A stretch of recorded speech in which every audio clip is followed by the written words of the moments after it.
Assalamualaikum warahmatullahi wabarakatuh. Buat para sedulur dimanapun seluruhnya Anda berada, di sini terlebih tidak lupa saya ucap salam satu tang, salam satu obeng, salam satu kunciring pas. Nah di sini ini mumpung lagi nggak ada kerjaan, kita ngobrol-ngobrol ya namanya. Nah mungkin ada hikmah yang bisa diambil dari obrolan kita ini, bisa jadi buat wawasan juga untuk memperluas pola pikir calon-calon mekanik handal kita yang ada di seluruh Indonesia. Nah ini namanya sharing atau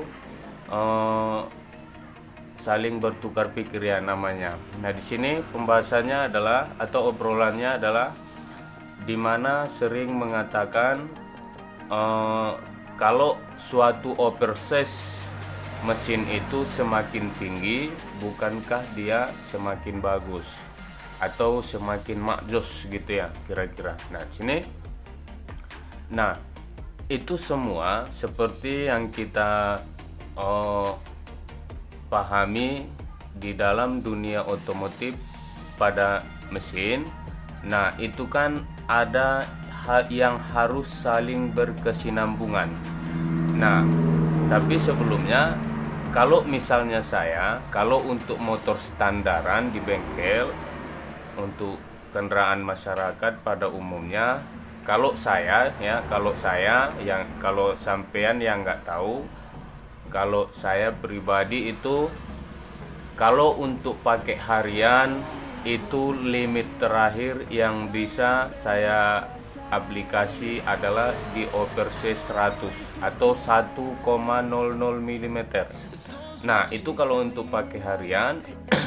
Sementara kalau untuk motor perang atau motor tempur atau motornya ini dibuat untuk ngelangsir atau dibuat untuk bawa beban lah, demikian bawa beban terus sesuai profesi kesehariannya, itu di batas terakhir itu saya berani di oversize 0,75.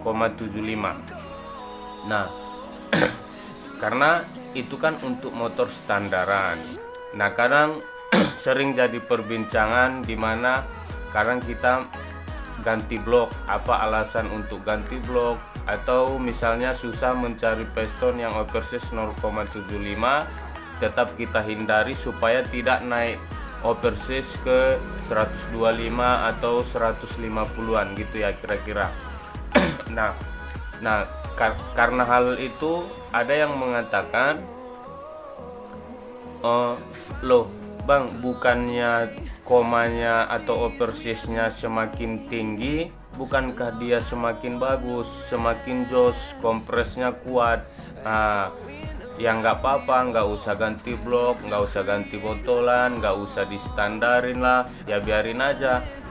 Kalau oversize 150 kan makin kuat tuh kompresnya. Nah itulah yang jadi persoalan yang sering kita jumpai berdasarkan di daerah saya, di daerah sampean saya nggak tahu seperti apa ya bro, karena beda daerah mungkin bisa juga masing-masing beda. Tapi walau sesungguhnya rumus mesin itu adalah sama, tidak berbeda-beda. Daerah boleh beda mungkin, tapi kalau untuk mendapatkan kinergi yang efisien pada suatu mesin itu rumusnya tetap sama. Nah jadi untuk jawabannya seperti ini. Nah memang betul kalau oversize motor standaran itu semakin tinggi, atau pada semua mesin, kalau jika oversize semakin tinggi secara kompresi semakin kuat, memang betul. Tapi kan dasar untuk kinergi mesin ini kan ada 3. Yang pertama kompresi, betul. Yang kedua pengapian, yang ketiga sistem bahan bakar dan udara. Nah di sini yang ketiga ini harus berkesinambungan, harus sejalan, harus sama-sama gitu kira-kira. Nah tadinya untuk motor standaran oversize tinggi, kompresnya kuat. Memang betul bro, kompresnya kuat sih memang. Ya semakin tinggi oversize ya secara ya diameter piston makin besar, ya secara juga ya otomatis kompresi makin kuat. Tapi kan suplai bahan bakarnya gimana?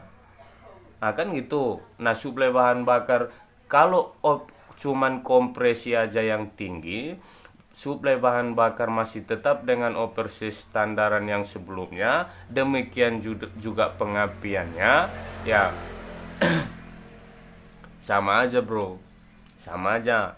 Nah makanya di motor-motor balap atau di motor-motor rombakan, motor-motor upgrade, atau kalau di Jawa sana ya saudara kita mengatakan itu motor herek. Nah kalau di daerah Mas Cokro, halo Mas Cokro, semoga Mas Cokro melihat ini. Nah ini Mas Cokro, nah ini para master ini, silakan komennya. Nah di sini untuk motor upgrade, motor balapan itu kan kompresi ditinggikan, kan pengapian dibesari juga. Nah, dinaikkan juga bahan bakar, sistem pengudaraannya juga dinaikkan juga. Nah, bukan cuman asal 3 komponen inilah. Nah, sekalian juga sama pendukungnya, sekalian juga sama pendukungnya. Nah, yang pendukung yang dimaksud ialah misalnya di bagian sistem bahan bakar. Nah, kalau misal dari suplai utama seperti karburator dirubah, maka bagian pendukung itu seperti saluran intake juga harus dirubah. Saluran intake juga harus dirubah, saluran in juga melalui salurannya sendiri ataupun melalui klepnya ya, gampang-gampangan bahasanya, atau melalui klepnya harus dirubah juga.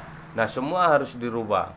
Nah jadi kalau untuk motor standaran, kalau overseas semakin tinggi itu bermasalah sekali.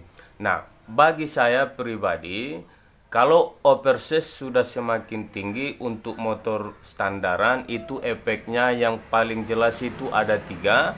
Yang pertama, tenaga secara otomatis berkurang.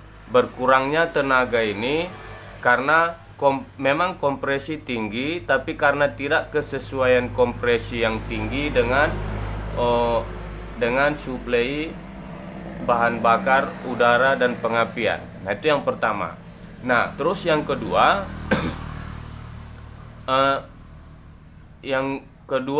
usia mesin itu akan berkurang. Nah, di mana saya kata usia mesin itu berkurang? Karena kalau overseas semakin tinggi, itu hanya diameter piston yang semakin besar. Tapi kalau untuk ketebalan boringnya, atau linernya atau botolannya itu semakin kecil. Nah, karena dia ketebalan liner semakin kecil, sehingga dia tidak tahan panas. Nah, setelahnya itulah yang ketiga, bahan bakar boros.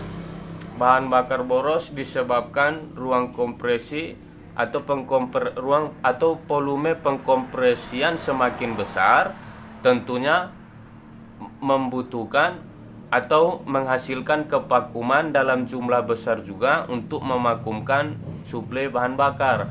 Nah, karena pengapian tidak seimbang, jadi bahan bakar yang suplainya lebih besar, dia tidak seutuhnya ikut terbakar, sehingga sebagian daripada torsinya terbuang sia-sia, tidak dilakukan torsi ke mesin itu sendiri untuk daya. Nah jadi, dia ini ada satu blok, saya ambil contoh ya bro di sini. Nah di sini, ini kan pistonnya. Nah ini ada linernya. Nah kalau misal ini misalnya sudah overseas 100 bisa dikata, atau 1,00 mm. Nah di sini ini mau dinaikkan koma ke 125. Mau dinaikkan ke 125. Nah untuk mendapatkan hasil yang signifikan, ini kan harus di boring bro. Nah, harus dibor, istilahnya harus dilebarin lagi ini. harus dilebarin, nanti baru masuk lagi piston yang oversize 125 atau 150, lompat bisa juga. Nah di sini, nah ini kan di pouring terus, ini kan semakin menipis bro. Nah ini semakin menipis sehingga nantinya daya tahannya berkurang. Lah gimana untuk motor-motor balap kok bisa tahan? Kok bisa tahan dengan oversize yang begitu besar? Karena itu kan pembuatannya sudah dikhususkan. Dia memang secara pistonnya besar, oversize-nya tinggi, tapi di sini boringnya udah ditebalin juga, udah ditebalin juga. Jadi seimbang kan gitu. Nah biar dia diameter piston udah besar, tapi linernya ini ditebalin, udah tebal kian. Nah ini kan masih standaran. Kalau misal di pouring ke yang lebih tinggi, maka ini kan jadi menipis. Nah itulah perbedaan blok standaran dengan blok yang racing. Nah seperti itu kira-kira. Nah itu kalau di sini mungkin yang penting untuk diambil, perlu saya ketahui, kalau saya pribadi, kalau untuk motor standaran itu adalah kalau dipakai harian itu di oversize 100. Kalau untuk motor tempur itu di oversize 0,75. Nah itu sekian dulu ilmu sepele yang dapat saya bagikan. Maaf di sini tadi obrolannya. Sekian dulu sharing-sharingnya buat para pemula. Silakan ambil hikmahnya. Yang tidak berguna ya abaikan saja, karena saya juga di sini masih pemula. Nah sekian dulu. Assalamualaikum warahmatullahi wabarakatuh.